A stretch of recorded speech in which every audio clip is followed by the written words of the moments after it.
자, 일단 이 함수 단어는 사실 뭐 가르치는 입장에서 함수가 뭔지 모르면서 가르치는 경우는 거의 없을 거기 때문에 선생님 입장에서 봤을 때 한없이 굉장히 쉬운 단어이지만 학생들은 아직 다양한 함수를 경험해보지 못해서 함수의 특성을 이해하기에 좀 어려움이 있습니다. 그래서 여러분의 입장에서는 정말 막연하고 좀 많이 어렵게 느껴지는 단어일 수 있어요. 그럴 수 있고요.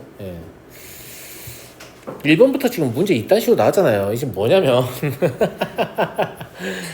fx 플러스 1은 2분의 fx다. 2분의 5를 구하라고 했는데 핵심적인 게 이거예요. 지금 정의역은 0에서 1까지밖에 없는데 2분의 5라는 값을 넣으라는 얘기잖아요.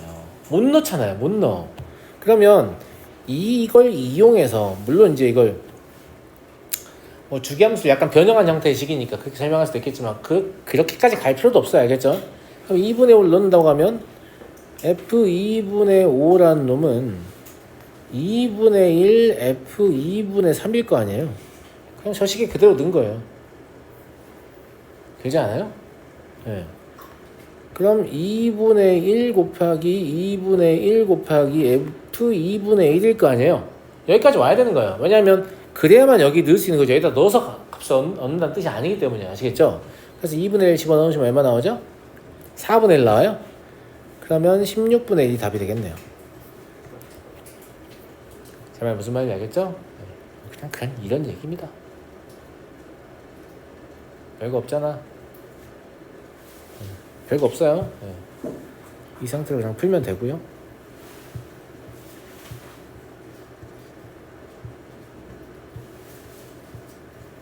근데 이제 이 항등식의 실제 의미를 좀 해석을 해보면 여기서 제가 2분의 1을 가려놓는다면 너네가 파워 당당하게 주기함수라고 말할 거 아니야. 주기가 1인 주기함수군요 이 말이잖아요.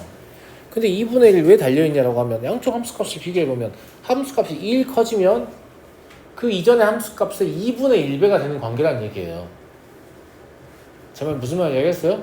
그럼 2분의 5는 함수값이 기준값이 2 커진 상태예요. 그러니까 요 사이에 있는 값을 기준으로 하는 거예요. 그죠? 그러면 4분의 1이 된 상태일 거 아니야. 그러니까 2분의 1에서 함수값이 4분의 1이니까 4분의 1이 4분의 1이니까 16분의 1이다. 이렇게 함수에 대해서 좀 알고 있으면 더 쉬운 해석이 가능하긴 한데 근데 그런 거 몰라도 이 값을 구하는 데는 전혀 지장 없다는 거. 제 말 무슨 말인지 알겠죠? 그런 이야기고요. 7번 일단 문제에서 묻는 것을 조금 단순하게 할 필요가 있는데 얘 푸는 방법을 알고 계시죠? 합성함수의 역함수라고 부르는데 이것도 이렇게 알고 있는 거 아니에요? 합성함수 역함수 구하면 순서 바뀌면서 역함수 걸린다 뭐 이렇게? 진짜 이렇게 알고 있는 거예요? 너무 충격적인 거예요. 왜냐면 합성함수라는 것은 이런 개념이거든요. 진짜 발그림으로 그려도 돼요. 무슨 말인지 알겠어요? 자, 이게 F고 이게 G다 라고 하면 이걸 한 번에 다이렉트 연결한 걸 우리가 이제 F서클 G라고 하잖아요. G서클 F라고. 무슨 말인지 알겠죠?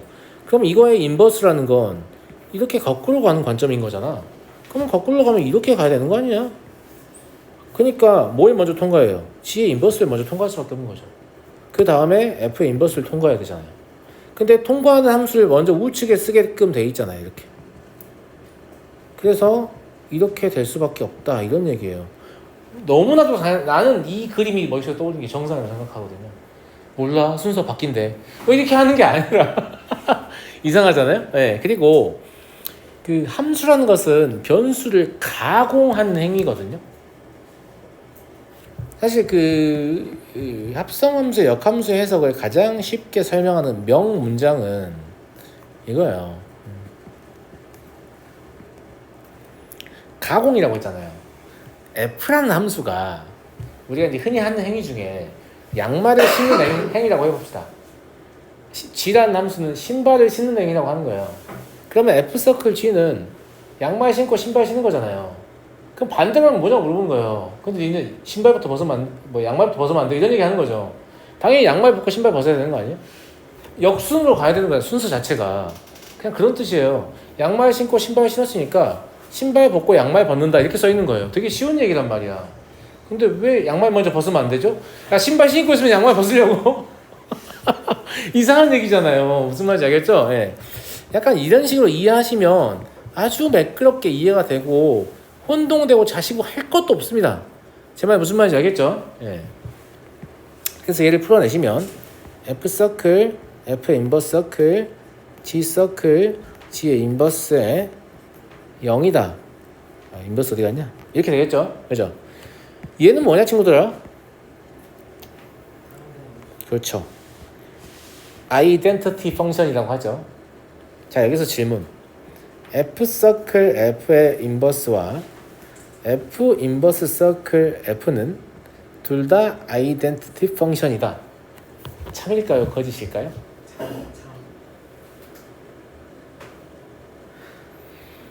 저걸 참이라고 써놓은 책들이 졸라 많습니다. 겁나 많아요. 거짓일까요? 그럼 거짓이면 책에다 그렇게 쓰면 안 되잖아요. 어떻게 생각하냐고요? 그지? 그잖아. 근데 제 생각엔 거짓입니다. 왜 제 생각이 거짓이냐면 이렇게 쓰게 되면 이 아이덴티티 펑션이 유일하다라고 착각하게 될 수 있어요. 함수의 상등 조건 알고 계세요? 두 함수가 서로 같을 조건? 모른다고? 야, 수학을 처음 어떤 새로운 개념을 배우면 언제 같은가, 언제 다른가 이걸 배우는 게 첫 번째 건데 그거 모른다고? 그러면서 함수를 지금 다 풀어왔다고? 함수의 상등 조건 뭡니까? 첫 번째, 정의역이 같고 두 번째, 정의역의 모든 원소에 대한 함수값이 같으면 됩니다. 그 두 가지만 있으면 돼요. 선생님 공역이 같아야 되는 거 아닙니까? 라고 하면 아니 없어도 돼요. 그런 거 없어도 돼요. 무슨 말인지 알겠죠? 네, 그런 건 아니고. 근데 이 함수는 처음에 F 인버스를 통과하기 때문에 F 인버스의 정의역이 이 함수의 정의역이 될 거예요. 그런데 F 인버스의 정의역은 F의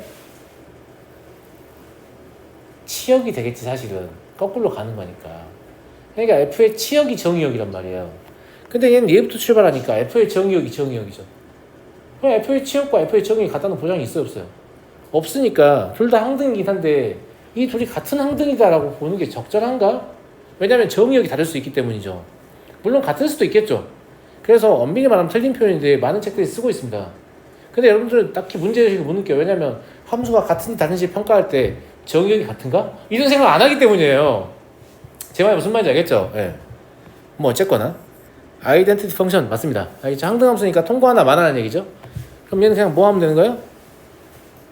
G의 인버스 서클, G의 인버스 0을 구하면 되는 거잖아요. 물론 G의 인버스의 0을 구해서 뭐가 나올지 예측할 수 없어요. G의 인버스 0을 구하면 그게 0이 나온다라고 하면 하나만 하면 되는 거니까 원함수와 역함수의 관계를 이용해서 문제를 풀 수도 있겠습니다만 제 생각에 역함수를 구하는 게 더 낫거든요. 이제 이거 역함수를 구할 거예요. 자, 근데 이거 역함수 구한다고 하면 그래도 저한테 배우는 친구들 좀 나은데 보통 책에 이렇게 나오잖아요. 1번 x와 y를 바꾼다. 2번 y에 대해 정리한다. 이게 함수의 가공 과정에 1도 관심이 없는 설명이에요. 물론 그렇게 설명해야 여러분들이 납득하기 좀 좋겠지만 그게 아니라 제 생각엔 저는 GX를 제가 바라볼 때 어떤 것에 좀 관심을 가냐면 함수라는 것은 변수 x가 함수라는 이 통에 들어오면 이 x를 가지고 뭘 하느냐 마치 공장처럼 이게 뭐 하고 있어요? 2배 한 다음에 1 빼고 있잖아요. 이걸 거꾸로 하는 건데 과정과 순서를 다 거꾸로 하면 역함수가 되는 거예요. 그럼 2분의 1배하고 1 빼는 거잖아요. 이거 거꾸로 하면 1 더하고 2배 하면 돼요. 제 말 이해돼요? 그래서 G의 인버스 x는 x가 들어오면 1 더하고 2배 한다. 이렇게 보시면 역함수가 아주 매끄럽게 써지거든요. y랑 x를 바꿀 필요도 없어요. 내 말 무슨 말인지 알죠? 쌤 알아들었어요? 알아들었어? 그냥 프로세스를 정확히 거꾸로 하면 돼요. 과정도 거꾸로 하고 순서도 거꾸로 하고. 그래서 앞으로 이런 식으로 역함수를 구할 것이기 때문에 혹시 이 과정에서 방금 뭔 말이에요? 이런 생각이 들면 그냥 즉각 질문하십시오. 아시겠죠? 근데 이렇게 역함수를 구하는 게 이제 여러분 몸에 장착이 되잖아요? 그러면 누구보다도 빨리 정확한 역함수를 구할 거예요.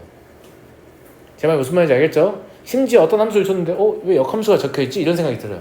근데 그런 생각까지 드는 게 목표예요. 왜냐면 대부분 학생들 어떤 함수가 역함수를 주는데 그 두 개가 복잡하잖아요? 둘이 역함수 관계인지 몰라요. 문제 푸는데 못 쓰고 있어요. 역함수가 바로 옆에 적혀있는데 근데 그게 왜 그러냐면 역함수인지 아닌지 판단하려면 x, y 바꾸고 y에 대해 정의해 봐야만 판단을 하기 때문에 그런 문제가 발생하는 거고 제가 하는 것처럼 하면 그냥 봐도 역함수는 보이지 않습니까? 이 식만 봐도요. 여기 인버스 달려있으니까 역함수라고 생각하지 말고 가공하는 과정이 정확히 가공도 반대 순서도 반대잖아요. 2분의 1 배한 후 1을 뺀다. 1을 더한 후 2를 곱한다. 무슨 말인지 알겠죠? 영수 사탕 하나 먹고 싶어? 자, 이러니까 역함수 나왔으니까 0 집어넣으면 얼마예요? 2죠? 그죠? 2가 나올 거라서 그래서 제가 구한 거예요. 근데 2를 또 넣어야 될 거 아니에요. 무슨 말인지 알겠죠? 답은 6이 되겠습니다. 다 이해되시겠죠? 자, 넘어가고요. 8번. x에 대하여 다음 조건을 만족시키는 함수의 개수를 구하는 겁니다. 1대1 대응이라고 했고, 얘는 나 조건은 뭐라고 해석할 수 있냐면 F1이 1이거나 또는 F2가 2라는 얘기죠. 그러면 합집합의 원소의 개수를 구하면 될 거 아니에요? F1이 1인 1대0 대응 개수를 세고 F2가 2인 1대1 대응 개수를 센 다음에 F1이 1이고 F2가 2인 1대1 대응의 개수를 빼면 되겠죠. 겹치니까요. 근데 F1이 1이면 이제 얘는 대응이 돼 있는 거잖아요. 그러면 2, 3, 4, 5만 2, 3, 4, 5로 대응시키면 되는데 1대1 대응이면 그냥 일렬로 순서를 세우면 되잖아. 4팩토리얼. 그래서 4팩토리얼. 선생님 아직 경우에서 안 했는데요. 네, 죄송해요. 4 곱하기 3 곱하기 2 곱하기 1이요. 알겠죠? 그리고 4 곱하기 3 곱하기 2 곱하기 1이요. 빼기 두 번째는 이제 F1과 F2가 둘 다 결정된 상태에서 보는 거니까 3 곱하기 2 곱하기 1이 되는 거죠. 이해됩니까? 그럼 답은 42 이렇게. 별거 아니에요. 넘어갈게요.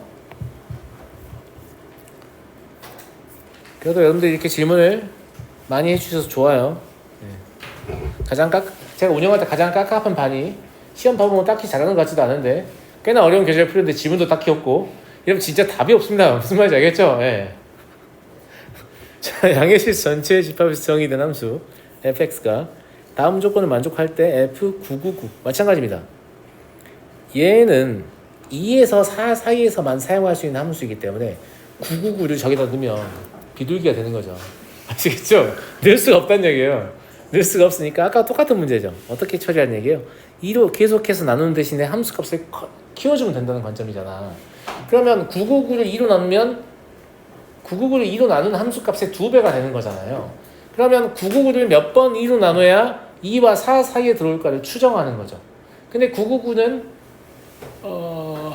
256보다는 크고 1024보다는 작잖아요. 512보다 작잖아요. 8제곱으로 나누면 되겠네요. 그죠? 네. 그래서 F999는 F2의 8제곱분의 999다. 그럼 여기 2의 8제곱 곱하면 된다니까요. 그리고 2의 8제곱분의 999는 2와 4 사이인 거 우리가 이미 알고 있잖아요. 그래서 이제 여기다 집어넣을 수 있는 거예요. 제 말 무슨 말인지 이해되시죠? 예. 그러니까 2의 8제곱 하고 집어넣으면 1 마이너스 2의 8제곱분의 999 마이너스 3의 절대값. 이거 계산하시면 되잖아. 맞아? 2의 8제곱분의 999 아까 1024 맞지 않냐? 맞았는데 1024? 그지? 2와 4 사이니까 아까 맞는 얘기였어요. 알겠죠? 네. 아무튼 그러면 999가 1024라고 해도 2의 8제곱분의 2의 10제곱이니까 2의 2제곱 남잖아요. 4인가? 그럼 양수네요. 3보다 큰 애 작냐 알아야 되는데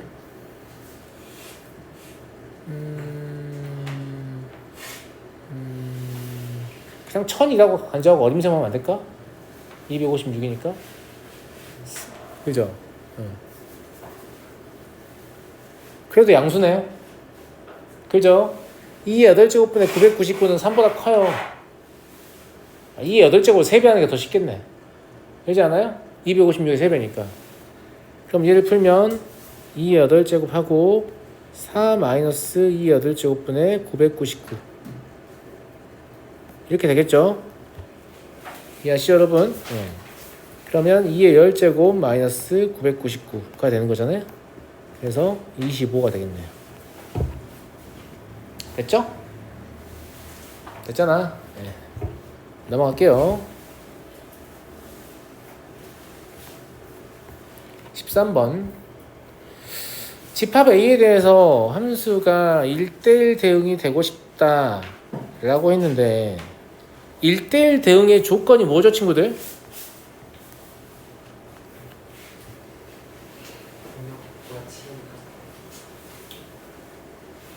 그건 이제 단사함수라고 하는데, 아니 전사함수라고 하는데, 그런 용어는 지금 없는데, 아니 1대1 함수란 말부터 해야죠.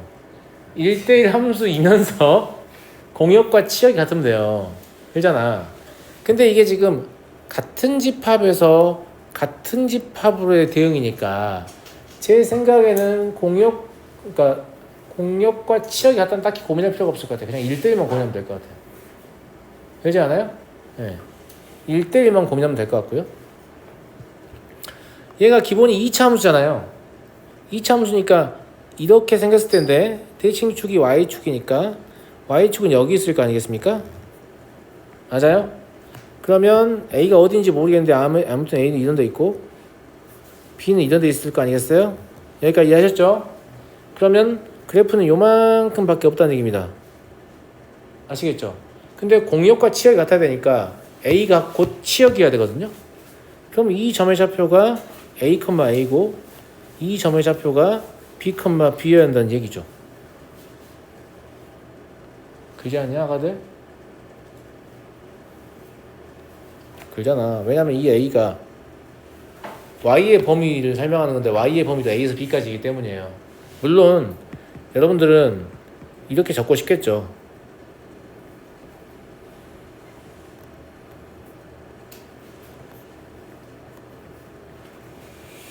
맞아요? 이렇게 적으셔도 돼요. 근데 어차피 이게 A고 이게 B이기 때문에 별로 의미 없는 얘기다, 이런 얘기죠. 그렇잖아. Y의 범위가 4분의 A제곱 플러스 3보다는 크거나 같고 4분의 B제곱 플러스 3보다는 작거나 같다니까. 그럼 왼쪽에 있는 게 A고 오른쪽에 있는 게 B여야만 되는 거 아니겠습니까? 그잖아. 그래야만 공역과 치역이 같아지는 거니까. 네. 그래서 사실 A와 B는 누구냐면 X는 4분의 X의 제곱 플러스 3의 두 근인 거죠. 이해하셨죠? 네. 이러니까 A 더하기 B는 근계수에서 그냥 4라고 쓰시면 되죠. 구할 것도 없어요. 구할 필요도 없어요. 무슨 말인지 알겠죠? 네. 이렇게 보시면 되고요. 이러면 1대1 대응이 되는 거죠. 됐죠? 넘어가겠습니다. 14번. 집합 S가 자연수의 순서쌍을 원수로 갖습니다. 근데 자연수의 순서쌍 되게 특이한 함수잖아. 왜냐면 니네가 주로 다루는 함수는 정역도 그냥 실수, 공역도 그냥 실수란 말이에요. 그런데 얘는 실수의 순서쌍을 정역으로 갖고, 그렇지 않아요? SSS로 대응하니까 실수의 순서쌍을 공역의 원수로 간다는 얘기잖아. 그러니까 실수의 순서쌍이 실수의 순서쌍으로 대응된 함수인 거죠. 이런 함수들은 실제로 만나기에는 매우 어렵습니다. 함수 단원이기 때문에 그냥 보여주는 거죠. 대학 가보시면, 그러니까 우리는 지금 독립변수 1개, 종속변수 1개짜리 함수에 너무 익숙해져 있는데, 대학 가보시면 독립변수가 m개, 종속변수가 n개인 함수를 다루거든요. 무슨 말인지 알겠죠? 그거 하려고 하나짜리 하는 거예요. 왜냐면 그것도 어떻게 하냐면 변이통제예요. 다른 거 다 상수로 고정시켜놓고 나머지 하나 변화 주면서 어떻게 바뀌는가. 약간 이런 차원으로 접근하는 거지, 무슨 갑자기 우리가 머리가 겁나 좋아져가지고 얼마 될 것 같은데 이렇게 하는 거 아니란 말이에요. 알겠죠? 네. 그래서 독립변수가 하나이고 종속변수가 하나인 걸 주로 보게 되니까 굉장히 독특한 건 사실이죠. 독특한 건 사실이고, 함수 자체를 얘가 이제 정의를 했는데 1대1 함수이냐 아니냐 이거만 보면 되잖아요.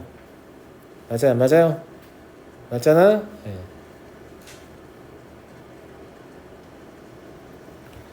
이게 뭐냐면 1대1 함수라는 사실은 무슨 말이에요? 무슨 말이냐? 함수 값이 정해지면 그거에 만족하는 mn의 순서쌍이 한 개밖에 없어야 한다. 너네 거꾸로 생각하면 안 돼. mn이 정해지면 함수 값이 하나밖에 없다. 이건 그냥 함수가 될 조건이에요. 그거 좀 정리할까요? 함수가 될 조건이 뭡니까? 질문 바꿀게요. 함수가 될 조건이 몇 가지인가요? 세상에. 2가지. 감사합니다. 뭐예요?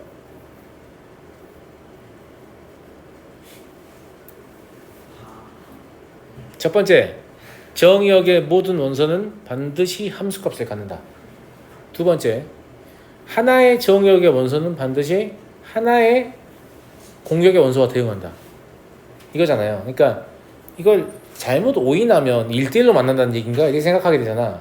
그런 뜻이 아니라 하나의 x가 딱 정해지면 y가 하나밖에 없다 이런 뜻이에요. 그러니까 여기서 mn을 하나로 정하면 얘가 하나인가 이렇게 생각하면 그냥 함수가 되는지 보는 거지 1대1 함수가 되는지 보는 게 아니란 말이에요.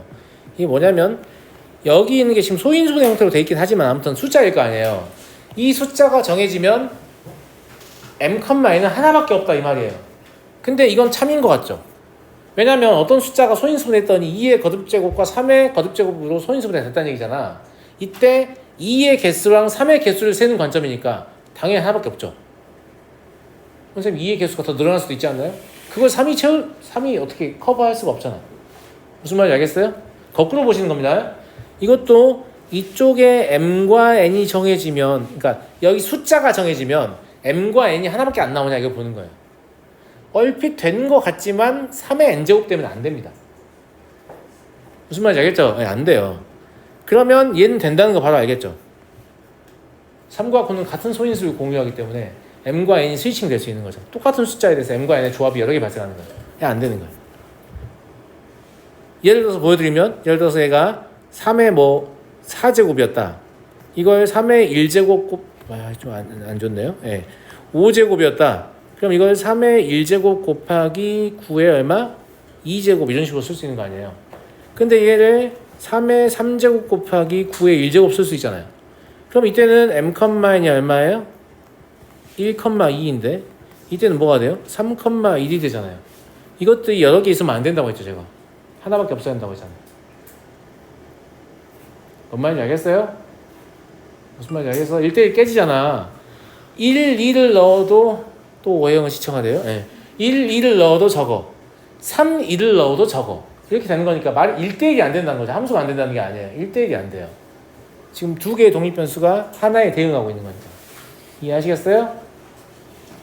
이해하겠니 얘들아?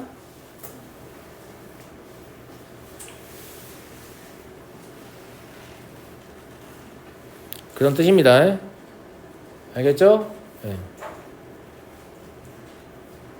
그래요. 네.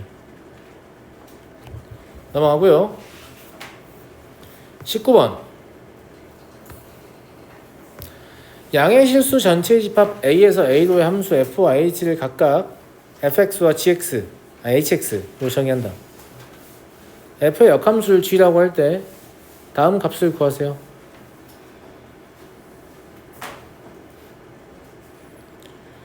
일단은 물어보는 게 함수값 하나니까 뭔가 최소 연산으로 답을 구하고 싶은 그런 느낌이 있잖아. 그치? 이걸 최소 연산으로 답을 구하려면 우리가 뭘 구할 수만 있으면 되냐면 h의 g의 x가 뭔지를 생각할 수 있으면 될 것 같아. 그러지 않냐 다들? 근데 웃긴 게 그러면 hx가 이러니까 여기에도 gx를 넣고 여기에도 gx를 넣는다는 거 아니야. 근데 f와 g는 역함수 관계이기 때문에 이렇게 집어넣으면 항등함수가 나와버려서 처음 거 x가 다시 튀어나와버리죠.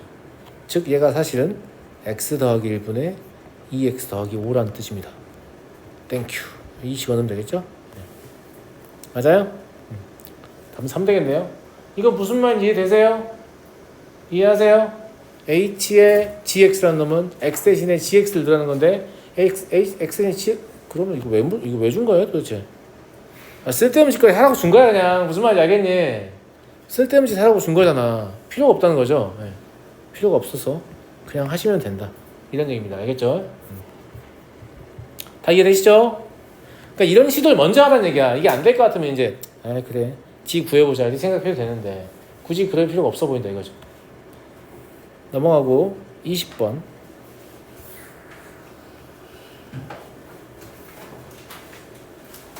f와 역함수. 어떤 함수와 역함수의 그래프적 특성은 뭐예요? y는 x의 대칭이라는 거죠. 그래서 y는 x의 대칭성을 좀 이용하라는 거고, 기울기가 마이너스 1인 직선이 하나 나와 있는데 기울기가 마이너스 1인 직선은 스스로가 y는 x의 대칭일 거기 때문에 그럼 이 교점인 p와 Q 역시 Y는 X의 대칭인 상태일 거란 말이야. 이해하셨어요?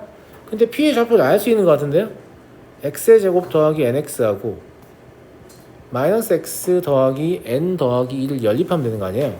그럼 X의 제곱 더하기 N 더하기 1X 마이너스 N 더하기 2는 0이니까 얘가 N 더하기 2와 마이너스 1로 인수분해 돼서 X는 마이너스 N 마이너스 2하고 2라고 두 개 나오는데 얘는 아니잖아요.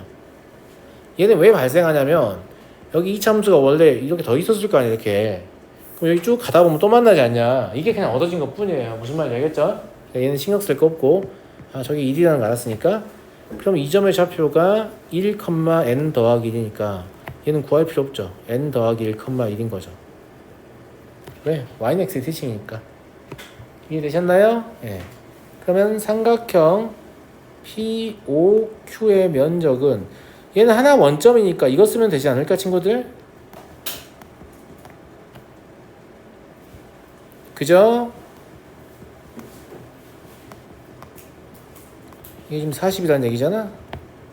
그러면 n 더하기 2가 80이라는 얘기잖아? 딱 봐도 n은 8이구만. 그죠? 이해하시겠죠? 네. 그래서 이렇게 풀어내시면 할 것 같습니다. 넘어가도 되죠? 넘어가겠습니다. 21번.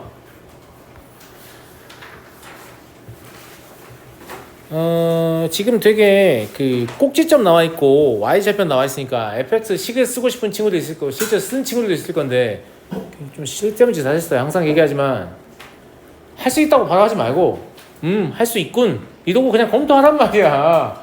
할 수 있는 거 하나만 발견하면 빨리 이거 해야겠다 이렇게 하지 말고 그게 아니에요. 그러지 말고 이차 함수는 필요하면 식을 확정할 수 있을 겁니다. 알겠죠? 근데 진짜로 필요하다고 판단하면 그때 할 거예요. 그때 할 거고 우리는 뭘 구하고 싶냐면 이걸 만족하는 모든 실근의 합을 구하고 싶은 거야. 맞아요? 그런데 이 상태로 문제를 풀려면 f를 f에 합성한 합성함수가 필요하단 말이죠. 근데 2차 함수를 2차 함수에 합성해서 만드는 함수는 되게 어려운 함수라서 일단 그건 풀이에서 탈락해요. 그거 안 해야겠다 이런 생각이 들었어요. 그러면 fx를 t라고 취한해보면 어떨까? 이것도 실제 내용이 뭔지는 좀 이따 보여드릴게요. 알겠죠? 그러면 저 방정식이 ft는 마이너스 4다 이렇게 많이 풀잖아요. 근데 저는 이런 느낌보다는 저는 뭐라고 생각하냐면 아니 이게 뭔지는 모르겠는데 아무튼 여기다 뭔가를 넣었는데 마사가 나왔다는 얘기 아니야. 그러니까 여기에 뭘 넣어야 마이너스 4가 되는 건지 이게 더 의미가 있는 거 아니겠어요? 맞아요?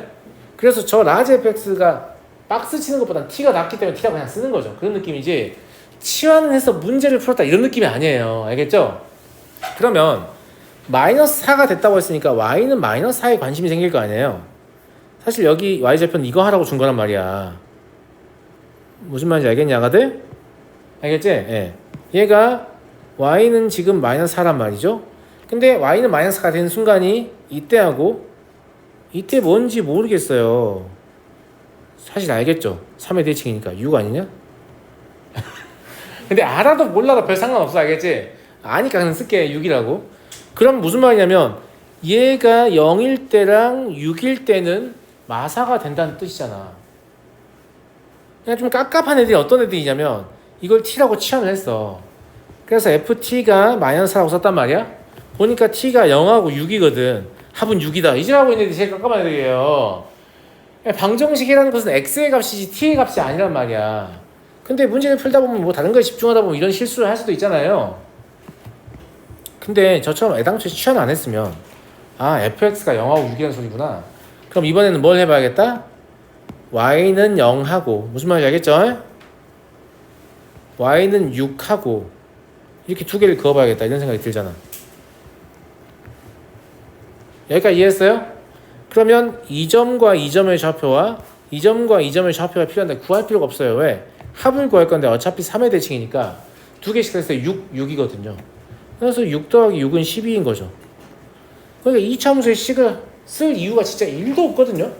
근데 꼭지점이 있고 한 점 있으니까 이 차함수식부터 써보자. 이렇게 되는 이유는 문제 해석을 꺼리기 때문이에요. 문제 해석하는 걸 꺼리시면 안 돼요. 문제는 원래 문제를 해석할 때가 제일 재밌는 거예요. 해석은 성공했는데 안 풀리면 좀 짜증나는 거고, 해석도 하고 풀리기까지 하면 아주 재밌는 거죠. 아시겠죠? 예. 그래서 문제 해석하는 데 좀 관심을 가져주시고, 항상 문제를 흥미롭게 쳐다보라고 했어요. 흥미롭다. 흥미롭다. 흠터레스팅. 이런 관점으로 문제를 바라보시라고 했습니다. 알겠죠? 자, 22번. 합성함수의 함수값이 항상 양수가 되고 싶다 라는 얘기잖아요. 이것도 마찬가지예요. gx를 t로 취하는 관점이 아니라 이것도 결국은 이런 얘기일 거 아니냐. 그럼 여기다가 도대체 뭘 집어넣어야 f가 0보다 크거나 같아지는 거냐, 이게 궁금해지니까 얘를 풀어야 되는 거구나, 이런 생각이 든단 말이야. 그러면 얘가 이렇거나 이렇거나 라는 걸 알게 되잖아. 그러니까 이 gx라는 놈의 정체가 사실은 이렇거나 아니면 이렇거나구나. 지금 제가 치환을 안 하고 있는데 오히려 이해가 더 잘 되지 않아요? 그러니까 치환을 하면 이해도가 감소하는 게 맞다니까요. 무슨 말인지 알겠죠? 치환 안 하면 도저히 다룰 수가 없을 정도야 치환하는 게 맞다니까. 알겠죠? 오히려 치환 안 하는 게 문제 이해도를 훨씬 높여줍니다. 그러면 얘는 x의 제곱 마이너스 ax 더하기 3이 마일보다 작거나 같다는 거고, 얘는 x의 제곱 마이너스 ax 더하기 3이 2보다 크거나 같다는 거예요. 얘를 정리하시면 x의 제곱 마이너스 ax 플러스 4가 0보다 작거나 같다인데, 어차피 우리는 지금 뭐 해야 되냐면 모든 실수 x에 대해서 이게 성립을 해야 되거든요. 그럼 이런 거는 확인할 필요도 없어요. 아니, 아래로 볼록 있는 2차 함수가 어떻게 0보다 작거나 같은 상태 유지할 수 있겠니? 선생님, 졸라 밑에 그리면 안 돼요? 안 돼요. 계속 올라온단 말이야, 얘가. 연장돼가지고. 알겠죠? 예. 그러니까 x의 제곱 마이너스 ax 플러스 1이 0보다 크거나 같은 게 가능하죠. 그죠? 이때는 판별식 그냥 D겠네요. a제곱 마이너스 4. 이게 이러면 될 것 같고요. 그럼 a의 범위는 마이너스 2부터 2까지다. 이렇게요. 알아보시겠죠? 알아보시겠죠? 그리고 합성함수는 함수를 통과하면서 x가 자꾸 변하잖아요. 그 변화하는 x를 연속적으로 추적하는 능력이 생겨야 됩니다. 그걸 자꾸 안 하고 처음에 넣은 x랑 마지막에 나온 y만 대응시켜서 답을 찾고 싶잖아요. 뭘 보면 아는 줄 알아? 그 함수 문제나 부등식 문제 풀 때 부등호의 방향 특히 나서 경계값만 가지고 문제 푸는 놈도 있거든. 딱 그런 놈들이 뭐냐면 중간에 무슨 일이 일어난지는 궁금하지 않고 난 답이나 빨리 찾고 싶다, 이런 관점인데, 어차피 수투 미적 고난도 문제에 가면 합성 함수가 x가 함수를 여러 개 통과하면서 어떠한 변화를 거쳐서 최종적으로 그것이 되었느냐, 그걸 물어보고 싶어 합니다. 그럼 그때 가서 부랴부랴 하려고 하지 마시고, 그게 안 돼요. 지금부터 내공을 쌓아야 된단 말이야. 그래서 선생님이 지금 이렇게 풀어주는 건 여러분 그런 것들을 이해하는 데 큰 도움이 돼요. 무슨 말인지 알겠죠? 예. 저는 가급적이면 취한 안 하려고 할 거예요. 아시겠어요?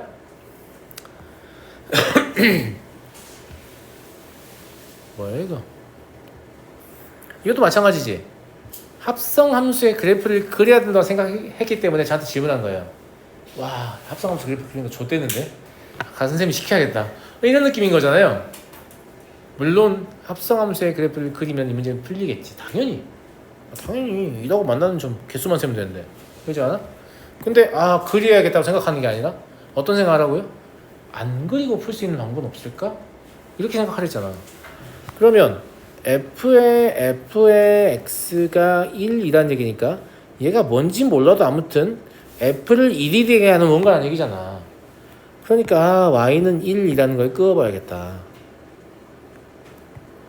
그럼 y는 1을 끄어보니까 여기서 0이 하나 나오고 여기서 2분의 3이 하나 나오죠. 저게 정말로 길기가 2인 직선이어서 2분의 3을 맞습니다. 알겠죠? 예. 그러면 fx가 뭐가 될 때 저게 1이 된다는 얘기냐면 0이 될 때랑 2분의 3이 될 때란 말이야. 알겠니? 그러니까 그럼 이번에는 y는 0을 끄어서 교점의 개수를 세봐야겠다. 그 다음에 y는 2분의 3을 끄어서 교점의 개수를 세봐야겠다. 그런데 y는 0일 때는 교점이 여기 하나밖에 없죠. 이 함수의 그래프는 이만큼밖에 없습니다. 무슨 말인지 알겠죠? 그 다음에 y는 2분의 3일 때의 교점은 이렇게 두 개가 있는 거죠. 이해되는 친구들? 얘가 y는 0이고 얘가 y는 2분의 3이란 말이야. 이해돼? 총 몇 개다? 3개다. 합성함수에 필요 있어요? 안 필요 있어요? 안 필요 있죠. 이걸 그리고 풀었다면 문제한테 진 거란 말이야. 아, 내가 졌구나 라고 생각하고 분개해야 돼요. 오이씨, 내가 당했네? 이렇게. 다음부터 안 당해야지? 이렇게. 물론 시험 보다 보면 합성함수의 그래프를 그리지 않고선 도저히 풀 수 없는 문제도 나와요. 그럼 그때 그리는 거예요. 그때. 알겠죠? 근데 이제 제가 이렇게 오답을 해주면 이런 친구도 있어요. 아이, 그래도 그래서 풀어줘요. 저도 맞았잖아요. 막 이렇게. 아니라니까, 이미 넌 틀렸어. 시간을 쓴 거잖아. 무슨 말인지 알겠지? 예. 우리는 시험을 준비하고 있기 때문에 내 논리가 맞느냐를, 물론 맞는 논리에 맞는 논리인데, 그럼 나는 왜 안 그리고 풀 생각을 못했지라는 자기 반성의 시간을 갖는 학생이 훨씬 더 수학이 빨리 납니다. 알겠죠? 25번 집합 x가 1과 2와 3을 원수로 갖는 집합이고요. 예. 공역도 똑같대요. 이게 무슨 말이에요? 못 알아듣게 하려고 지금 대우명제 써놨는데 fi는 fj이면 i는 j다. 뭔 말이야? 결과가 같으면 원인이 같다. y 값이 같으면 x 값이 같다. 하나의 y에 대해서 하나의 x가 대응돼 있다. 1대1 함수이다 라는 뜻입니다. 제가 지금 쓴 표현 다 똑같은 뜻입니다. 아시겠죠? 다 똑같은 뜻이고 아주 매끄럽게 그 중에 뭐 하나만 들어도 1대1 함수구나 라고 생각하셔야 됩니다. 네. 1대1 함수입니다.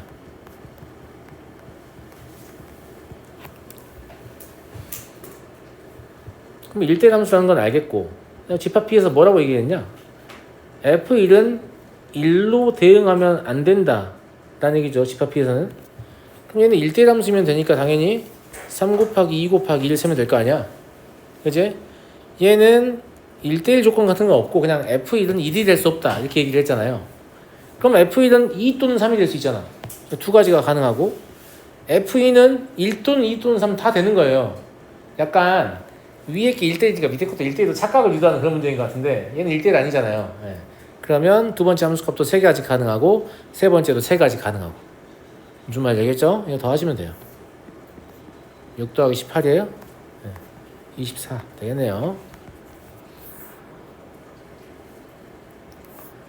자, 다음 26번 보겠습니다. 집합 A가 1, 2, 3, B가 1, 2, 3, 4예요. A에서 B로의 함수하고 B에서 A로의 함수를 생각하는데 합성 함수가 항등 함수가 되고 싶다. 이렇게 원소의 개수가 좀 적은 문제들은 어떤 수식을 통해서 문제를 푸는 게 아닙니다. 대응 관계를 직접 보셔야 되거든요. 그림을 그려야 되는 건데 합성도 해야 되니까 제 생각에는 이렇게 세 개를 그려가지고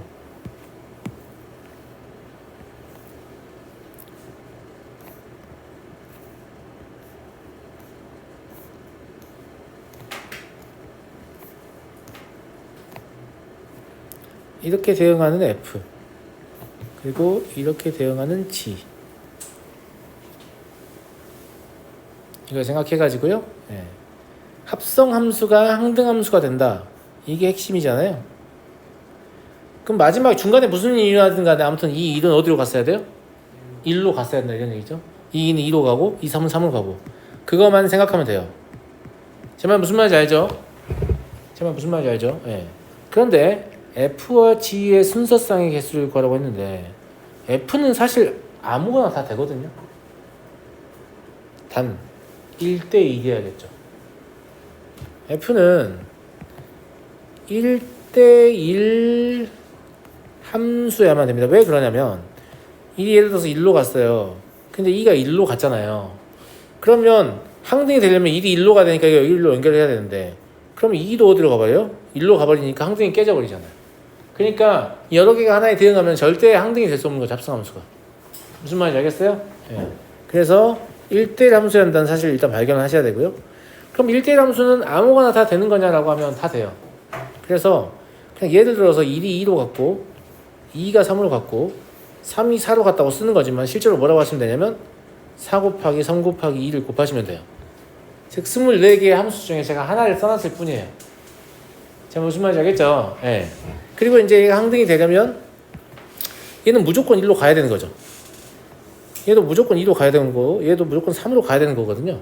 그러니까 나머지 하나가 뭔가를 선택할 수 있어요.